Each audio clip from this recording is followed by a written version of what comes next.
Welcome back to WWE Wrestlepalooza review show. An event that promised a lot, surprises, and all sorts of other things, and it didn't really deliver on that promise, in my opinion. But we're going to get into that and a lot more before I head off to Ignite Wrestling for the big Buckle Up show, our third show with Ignite Wrestling. But anyway, before we get there, let's get to the action. And first up at WrestlePalooza was Brock Lesnar, John Cena kicking off the show. Paul Heyman introducing Brock Lesnar into this. I don't know. Brock come out on SmackDown and said to Heyman, "We need to talk." Whether this was it, is Brock going to join the Vision after this? What's the deal with it? But anyway, he announced Brock to ringside, and Brock took on John Cena, and this was I suppose in this sense it was quite a surprise because nobody expected Brock Lesnar to repeat the SummerSlam match of those years ago when he absolutely decimated John Cena. But this is where this match going. Yes, Cena hit about 4 million AAs. Lesnar hit about 6 million F5s in this. But the match again was so one-sided. And I don't quite understand what that does for either man. Surely Cena would have been better off winning that match. I don't know what Brock gains by coming back and beating John the way that he did, to be honest with you. It was an impressive beatdown, don't get me wrong, but there's going to be then I don't think they're going to be wrestling each other again. John's only got a couple of dates left now. So number one, it isn't really going to be. Is it going to be? Are they going to have another match at Survivor Series? Is that where they're going? John's last match isn't going to be against Brock, so John's never really going to get the measure of revenge on this guy. If that's the way they're going with it, I don't know. It just felt as if it was needless, to be quite honest with you. I wasn't quite sure why it was such a big, as I say, it was such a decimating victory for Brock. Or where they go. Is there more to come for Brock? Is Brock going to be now doing something else? Is that it? What's kind of left? I will say that, regardless of what you think about Brock and whether he should be in the WWE right now because of all the issues going on, the crowd didn't seem to care about that. So perhaps this was a test, see where the ground, lay the groundwork, see what's going on. And in that case, I think WWE don't have any issues with it, or won't have any issues. But I don't necessarily agree with Brock being there in with the situation. But hey ho, look, Brock wins, beats Cena. We need to find out what's next because it's going to be a quite an interesting, quite an interesting thing for WWE. But don't know if that match if it needed that. To be honest, I'm not sure that Brock needed that. I feel as if Cena deserves it. Does it mean we're going to get to see another one between these two? I hope not. I'd like to John Cena's last couple of matches, you know, to be two different people, really. But on a side note, if you watched All Out, you would have seen Copeland kind of give back to John Cena. If you remember when John Cena fought Sami Zayn, he done the spear and that, or Copeland done the five knuckle shuffle on the AA, and the crowd were chanting for Cena, which was quite nice on All Out. But there we go. I know this is WWE, but I thought I had to get that in there. Right. The Usos were next. They were going against the Vision, that being Braun Breaker and Bronson Reed. Now, before WrestlePalooza started, it was announced that there was going to be a special guest referee for this match, and that was L.A. Knight. Yeah. Now, you would think that that would have benefited the Usos, but not really, because during this match, although LA Knight's had issues with the Vision, he's had issues with the Usos as well. It was quite funny because during this match, LA Knight, he started off by refereeing it properly and then he just let anything go. Jimmy grabbed a chair, LA Knight turned away and go on him. He used the chair. It was quite funny. Yeah, that was quite funny. There was tables brought in. Usos tried to hit the 1D. Bronson Reed broke that up. It was, the usual Uso type tag match, lots of super kicks. They did hit a 1D on Breaker. Reed broke up the pin. You know, there was a Jey Uso nearly hit LA Knight with the chair. Jay's busted open during this match. I mean, this is a debut on ESPN, right? So they want to give ESPN the opportunity to show you what's going to be happening on WWE television. Well, Jey Uso gets busted open. There you go. The hard way, I believe. I'm not sure if there's any was there any blading in there? Don't even quite know how it happened, to be fair. Why he threw the chair into Bronson Reed's face, he turned around and Jey Uso's a crimson mass. It was quite a weird one on that one.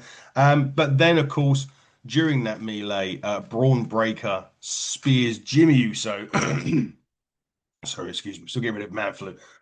Through the table, and then Bronson Reed hits the tsunami at rings to get the 1, 2, 3.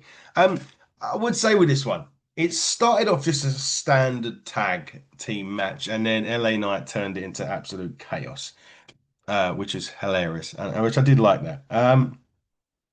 Clearly, there's more to come with this. You know that this isn't the end, which I think was really prominent during this. You knew this wasn't going to be the blow off match. There's going to be more to come. LA Knight's going to be involved again. Is he going to turn? There was a lot of rumors going around that perhaps LA Knight would be turning in this. So I'm interested with that. I'm invested a little bit. There was Jey Uso hit the spear in him a couple of weeks ago, and you're thinking, is Jey turning? Is he turning into another version of Roman Reigns? LA Knight hit him with the BFT this past week on Raw. So you were kind of like, what's going on? And then obviously LA Knight did ref it down the middle, to be fair, but it's definitely not over there. But the Vision pick up the victory. The leader of the Vision is in action very, very shortly. Women's World Championship match. Match of the night by an absolute, well, by nearly a country mile. There's one other match that was really, really good on this level. Stephanie Vaquer, Io Sky, take a bow. This match was absolutely brilliant. Absolutely brilliant. And I like this, the build of this match. It was a slow start. They were feeling each other out. And then all of a sudden, this match explodes into a technically brilliant contest. And what I liked about this so much, you don't see those type of matches often on WWE TV. And I tell you what, they both had their working boots on tonight with this. This was absolutely brilliant. I did like the fact that they incorporated Sky's injured knee into the finish of this match. The missed moonsault, it's a finer detail on matches that really does it with me. And I think that this match was the best women's match of the year. Absolutely, I have to say, I am this was absolutely brilliant. I loved every single minute of this. But when she hit the moonsault, Stephanie moved right near the end, and it just sounded awful. And then Stephanie goes up to the top rope, hits a spiral tap, and becomes the new Raw Women's Champion, Stephanie Vaquer. Brilliant for her. She deserves it. But the match itself, it's just incredible, absolutely incredible. And congratulations to Stephanie Vaquer. But that was I'd love to see that again. Give me an Iron Woman between those two. It was fantastic, honestly. You go out your way. Obviously there's lots on this there was lots on this pay-per-view that you saw that you think, oh yeah, that match, yeah, interesting, interesting, interesting. It's this match that Stephanie Vaquer against Io Sky. Fantastic. Anyway, it's only two matches left. This is going to be quite a quick review. Like I said, I need to shoot to Ignite for our show. So anyway, mixed tag team, AJ Lee, CM Punk, Becky Lynch, Seth Rollins. To be fair, this had everything as well. And I did like this. It was a well done mixed tag team match. I did like the fact that Becky was cowering away through some of this. She wasn't gonna, get the you know she wasn't going to lock up with AJ. She didn't want to lock up with AJ. I liked that. I like Becky being a little chicken shit heel sometimes. It was a good. It was just a nice way to build this match up. And again, they built this up brilliantly from start to finish, and that's what it's all about with these tag matches. It is making moments in there, and the match had several on this. There was bound to be a bit of rust on AJ, but I don't think there was too much. I thought that, she really did. She impressed me considering, 10 years away. She's obviously been training. There's no doubt about that. You give her a couple more matches in that ring, and she's going to be up there with the best of them. There's no doubt about it. And she's surely, you would think after this. Now, uh basically the end of this match was tapping Becky Lynch out as well. So there is that to it. She countered the manhandle slam into a Black Widow. There was a table spot in this as well. Of course, there was. I mean, Becky threw even her husband through the table. It was part of this deal at the back end of this back stretch of this match. AJ had already kicked out of the manhandle slam as well, which was great. I do like, it's Punk and Seth.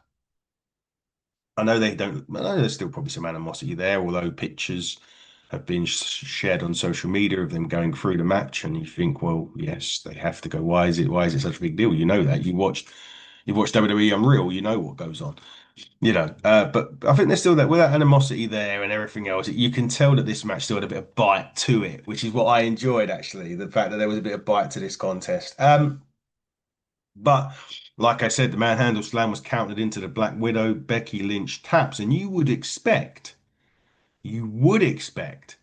AJ Lee to now be in Intercontinental Championship contention should she want to go down that route.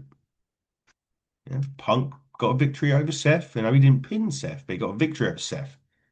Does that propel Punk up to number one contendership, or will he have to go through stuff on Raw? We'll have to wait and see. But solid tag match, built beautifully, really good story told, good match. Difficult to follow what you just saw before that. Now here comes, excuse me, here comes the only real surprise of the evening. The Undertaker's gong goes off to the surprise of absolutely everybody, including me. American Badass comes out, runs around the ring.